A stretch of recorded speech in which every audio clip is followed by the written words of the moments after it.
বাইরের অন্য কোনো কান্ট্রি থেকে ইম্পোর্ট করব না, পুরোটাই আমাদের দেশে যেন উৎপন্ন হয় সেই দিকে আমাদের প্রথম দৃষ্টি।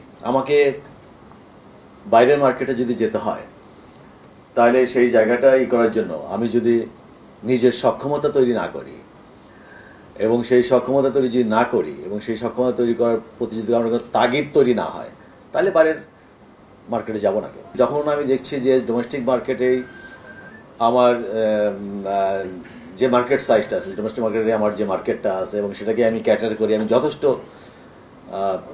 লাভবান হচ্ছি, তখন আমি আর ওই চ্যালেঞ্জটা, বাইরের মার্কেটে ওই চ্যালেঞ্জগুলো নেব না, তাগিদ আসবে না। এই জায়গাটা মানে আমাদের চিন্তা করা দরকার পলিসিতে, যে এই জায়গাটা অ্যাড্রেস করতে হবে। কাস্টমসের রেভিনিউ কালেকশন কিন্তু দিন দিন কমবে, কারণ র মেটেরিয়ালসে আমার সাপোর্ট দিতে হবে, মেশিনারিজে ইম্পোর্টে আমাকে সাপোর্ট দিতে হবে, আবার এক্সপোর্টের সময় আমাকে সাপোর্ট দিতে হবে। তো কাস্টমস সাপোর্টের যত আমি ডেভেলপ কান্ট্রি হব তত কাস্টমস সাপোর্টের জায়গাটা বাড়বে এবং তত আমাদের কাস্টমসের ইনকামটা কমে আসবে, এটা স্বাভাবিক এবং এটা এনবিআর মাথায় রাখে এবং সেই উদ্দেশ্যে কাজ করে যাচ্ছে। এখন জন্ম সনদ দিয়ে খোলো বিকাশ স্টুডেন্ট অ্যাকাউন্ট, নিজের বিকাশ নিজে কর।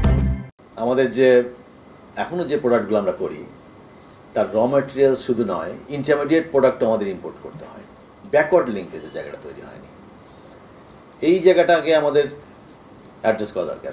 কম্পারেটিভ অ্যাডভান্টেজ অফ ওয়েজের অথবা লেবার ওয়েজের কম্পারেটিভ অ্যাডভান্টেজ বেস্ট যে আমাদের এক্সপোর্ট বা ইন্ডাস্ট্রি, এইভাবে তো সামনে চলতে পারবো না আমরা।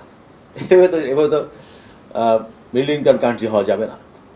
অনলি কি আমার এক্সপোর্ট ডিপেন্ডেন্ট হয়ে থাকবে কম্পারেটিভ ওয়েজ গ্যাপের কারণে, অ্যাডভান্টেজের কারণে?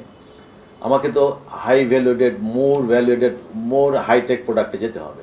আমাদের কিন্তু এখন গাড়ির উৎপাদনের কয়েকটি প্ল্যান্ট চালু হয়েছে, কয়েকটা পাইপলাইনে আছে, আন্ডারগ্রাউন্ড ইলেকট্রিক হাই ভোল্টেজ কেবল। এটা একটা হাইটেক প্রোডাক্ট এবং এটা পুরোটাই আমাদের ইম্পোর্ট বেস ছিল। সেটা আমাদের এখানে প্রোডাকশন শুরু হয়েছে এবং আমরা সেখানেও সাপোর্ট দিয়ে আসছি। লেদারের অনেক দিন আমরা সাপোর্ট দিয়ে যাচ্ছি, তারপরে লেদার কেন যেন আমাদের সেইভাবে যেভাবে এক্সপোর্ট মার্কেট দখল করার কথা ছিল সেইভাবে পারছে না। জুট এবং লেদারকে যে ধরনের সাপোর্ট দেওয়ার, গার্মেন্টসের পাশাপাশি সব ধরনের সাপোর্ট দেওয়ার জন্য রেডি। রিসেন্টলি আমি লেদার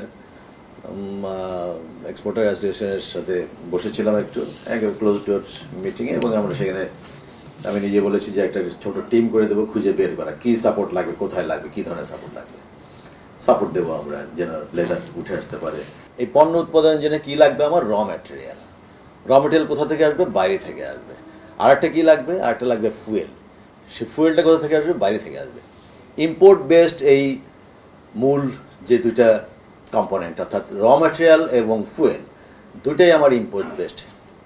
এটা দিয়ে আমি পণ্য উৎপাদন করে বাইরে মার্কেটে কম্পিট করবে। যে আমাদের অনেকগুলো কিন্তু মিল ফ্যাক্টরি আমরা করেছি, যে স্পিনিং, তুলা থেকে, তাই তো, তুলা আনবো, সুতা বানাবো।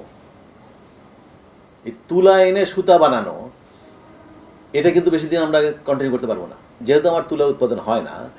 কত বড় সাইজের আমি এই স্পিনিং ইন্ডাস্ট্রিটা করব, তারপরে একটা রিস্ক হয়ে যাবে কিনা যে আমি আর র মেটেরিয়ালস পাচ্ছি না, সো সেটা মাথায় রাখতে হবে। সো এইভাবে র মেটেরিয়ালস যখন ইম্পোর্ট বেস হয়ে যায় তখন সেই ধরনের অনেক ধরনের রিস্ক থাকে। ফুয়েল একইভাবে, যে ফুয়েলের সোর্সটা যেমন আমাদের এক্সপেন্সিভ হয়ে যাচ্ছে, নানা রকম প্রেডিক্ট করা যাচ্ছে না, এই ধরনের ইস্যু এসে হাজির হয়, কস্ট বেড়ে যায়। আমরা ট্রেড করবো যে সার্ভিসের জায়গায় কী করলাম, সার্ভিসের জায়গায় একটু মনে হয় আমাদের নজর দেওয়া দরকার। সার্ভিসের র মেটেরিয়ালস কী? সার্ভিসের র মেটেরিয়ালস তো নলেজ, স্কিল, ইন্টেলিজেন্স, তাই না? এগুলো তো সার্ভিসের র মেটেরিয়ালস। এগুলোর পিছনে তো কোনো পয়সা বা ইম্পোর্ট করতে হচ্ছে না, পয়সা খরচ করতে হচ্ছে, হয় কিছু ট্রেনিংয়ের জন্য, হয় অমুকের জন্য, সেটা সামান্য। এই জায়গাটা মনে হয় আমাদের একটু বেশি মনোযোগ দেওয়া দরকার, এই সার্ভিস সাইডটায়। এখানে মনে হয় বেশি মনোযোগ দেওয়া দরকার, কারণ এটার ভ্যালু অ্যাড অনেক বেশি। আবার এখানে ভ্যালু অ্যাড অনেক বেশি ভ্যালু অ্যাড।